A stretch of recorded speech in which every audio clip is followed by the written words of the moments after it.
Hemos llegado ya a nuestro séptimo tema impartido a través de la red. Estamos todavía con las reglas generales del misal romano. La importancia del canto. Amonesta el apóstol a los fieles que se reúnen esperando unidos la venida de su Señor, que canten todos juntos salmos, himnos y cánticos inspirados. Colosenses 3:16. Pues el canto es signo de la exultación del corazón. Hechos 2:46. De ahí que San Agustín dice con razón: cantar es propio del que ama. Mientras que ya de tiempos muy antiguos viene el proverbio: quien canta bien, ora 2 veces. Téngase por consiguiente en gran estima el uso del canto en la celebración de la misa, atendiendo a la índole de cada pueblo y a las posibilidades de cada asamblea litúrgica. Aunque no sea siempre necesario, como por ejemplo en las misas feriales, cantar todos los textos que de por sí se destinan a ser cantados, hay que cuidar absolutamente que no falte el canto de los ministros y del pueblo en las celebraciones que se llevan a cabo los domingos y fiestas de precepto. Sin embargo, al determinar las partes que en efecto se van a cantar, prefiéranse aquellas que son más importantes y en especial aquellas en las cuales el pueblo responde al canto del sacerdote, del diácono o del lector, y aquellas en las que el sacerdote y el pueblo cantan al unísono. En igualdad de circunstancias, dese el primer lugar al canto gregoriano, ya que es propio de la liturgia romana. De ninguna manera se excluyan otros géneros de música sacra, especialmente la polifonía, con tal que sean conformes con el espíritu de la acción litúrgica y favorezcan la participación de todos los fieles. Como cada día es más frecuente que se reúnan fieles de diversas naciones, conviene que esos mismos fieles sepan cantar juntos en lengua latina, por lo menos algunas partes del ordinario de la misa, especialmente el símbolo de la fe y la oración del Señor, usando las melodías más fáciles. Gestos y posturas corporales. Los gestos y posturas corporales tanto del sacerdote, del diácono y de los ministros como del pueblo deben tender a que toda la celebración resplandezca por el noble decoro y por la sencillez, a que se comprenda el significado verdadero y pleno de cada una de sus diversas partes y a que se favorezca la participación de todos. Así pues, se tendrá que prestar atención a aquellas cosas que se establecen por la instrucción general y por la praxis tradicional del rito romano, y aquellas que contribuyan al bien común espiritual del pueblo de Dios, más que al deseo o las inclinaciones privadas. La uniformidad de las posturas, que debe ser observada por todos participantes, es signo de la unidad de los miembros de la comunidad cristiana congregados para la sagrada liturgia. Expresa y promueve en efecto la intención y los sentimientos de los participantes. Los fieles están de pie desde el principio del canto de entrada, o bien desde cuando el sacerdote se dirige al altar, hasta la colecta inclusive, al canto del aleluya antes del evangelio, durante la proclamación del evangelio, mientras se hace la profesión de fe y la oración universal. Además, desde la invitación "oren hermanos", antes de la oración sobre las ofrendas, hasta el final de la misa, excepto lo que se dice más abajo. En cambio, estarán sentados mientras se proclaman las lecturas antes del Evangelio y el Salmo responsorial durante la homilía y mientras se hace la preparación de los dones para el ofertorio. También según las circunstancias, mientras se guarda el sagrado silencio después de la comunión. Por otra parte, estarán de rodillas, a no ser que, por causa de salud, por la estrechez del lugar, por el gran número de asistentes o que otras causas razonables lo impidan durante la consagración, pero los que no se arrodillen para la consagración, que hagan inclinación profunda mientras el sacerdote hace genuflexión después de la consagración. Sin embargo, Pertenece a la Conferencia Episcopal adaptar los gestos y las posturas descritos en el ordinario de la misa a la índole y a las tradiciones razonables de los pueblos, según las normas del derecho. Pero préstese atención a que respondan al sentido y a la índole de cada una de las partes de la celebración.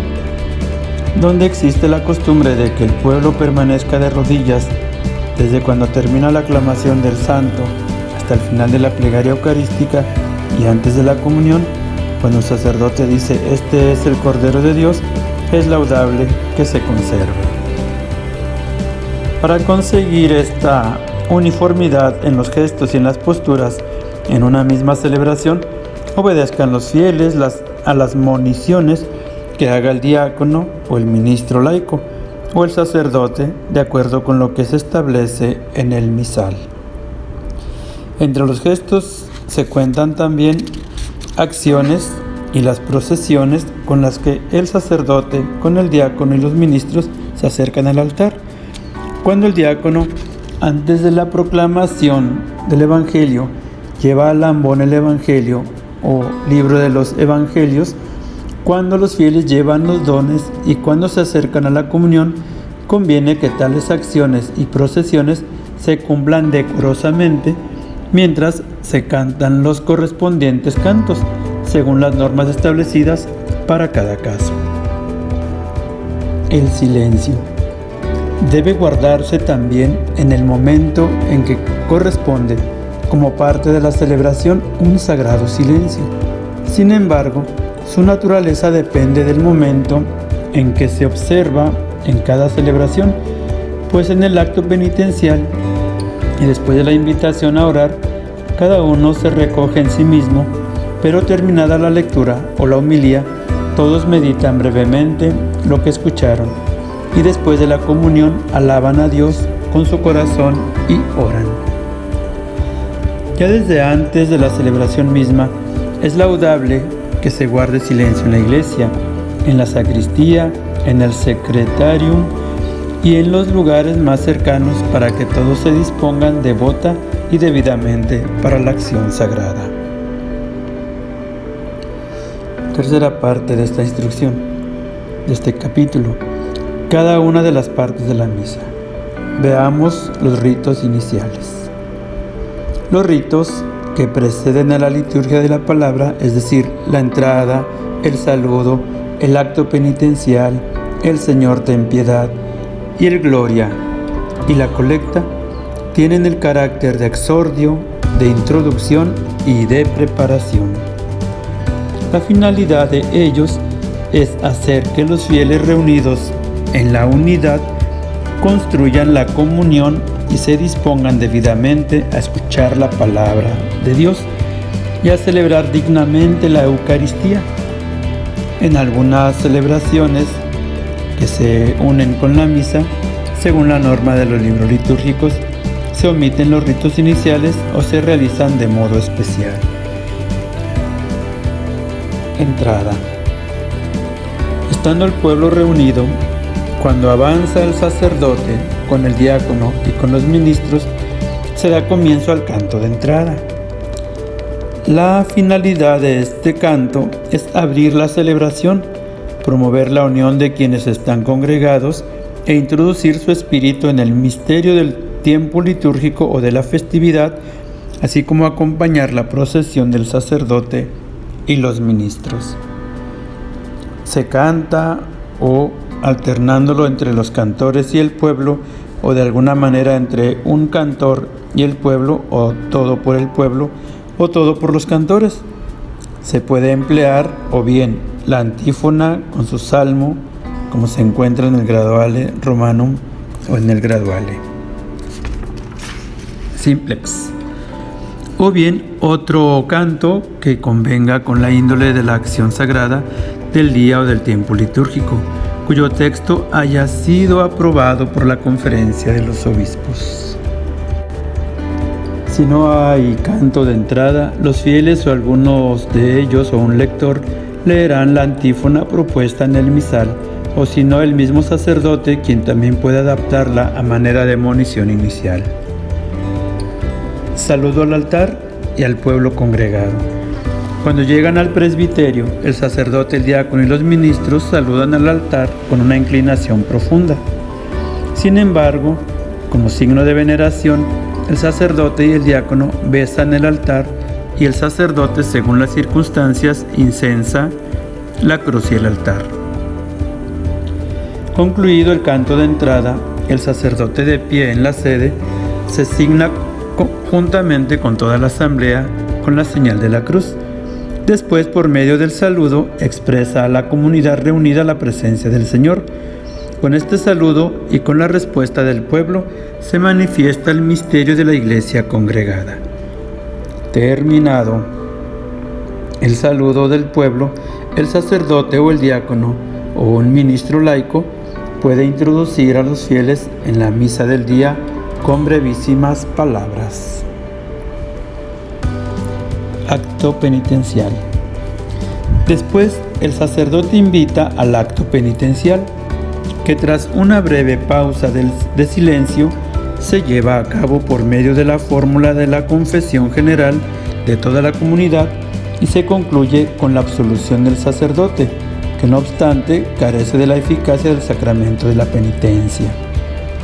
El domingo, especialmente en el tiempo de pascual, a veces puede hacerse la bendición y aspersión del agua en memoria del bautismo, en vez del acostumbrado acto penitencial.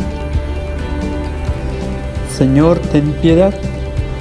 Después del acto penitencial se tiene siempre al Señor, el Señor ten piedad, a no ser que quizás haya tenido lugar ya en el mismo acto penitencial, por ser un canto con el que los fieles aclaman al Señor e imploran su misericordia. Deben hacerlo ordinariamente todos, es decir, que tanto el pueblo como el coro o el cantor toman parte en él. Cada aclamación de ordinario se repite 2 veces, pero no se excluyen más veces, teniendo en cuenta la índole de las diversas lenguas y también el arte musical o las circunstancias. Cuando el Señor ten piedad se canta como parte del acto penitencial, se le antepone un tropo a cada una de las aclamaciones. Gloria a Dios en el cielo. El Gloria es un himno antiquísimo y venerable con el que la Iglesia congregada en el Espíritu Santo glorifica a Dios Padre y glorifica la súplica y le suplica al Cordero. El texto de este himno no puede cambiarse por otro. Lo inicia el sacerdote o, según las circunstancias, el cantor o el coro, y en cambio es cantado simultáneamente por todos o por el pueblo, alternando con los cantores o por los mismos cantores. Si no se canta, lo dirán en voz alta todos simultáneamente o en 2 coros que se responden el uno al otro. Se canta o se dice en voz alta los domingos fuera de los tiempos de Adviento y de Cuaresma, en las solemnidades y en las fiestas y en algunas celebraciones peculiares más solemnes. Colecta. Enseguida el sacerdote invita al pueblo a orar y todos, juntamente con el sacerdote, guardan un momento de silencio para hacerse conscientes de que están en la presencia de Dios y puedan formular en su espíritu sus deseos. Entonces el sacerdote dice la oración que suele llamarse colecta y por la cual se expresa el carácter de la celebración. Por una antigua tradición de la Iglesia, la oración colecta ordinariamente se dirige a Dios Padre por Cristo en el Espíritu Santo y termina con la conclusión trinitaria, es decir, con la más larga, de este modo. Si se dirige al Padre, pero se dice entonces, por nuestro Señor Jesucristo, tu Hijo, que vive y reina contigo en la unidad del Espíritu Santo y es Dios por los siglos de los siglos. Si se dirige al Padre, pero al final se menciona al Hijo, Él que vive y reina contigo en la unidad del Espíritu Santo y es Dios por los siglos de los siglos.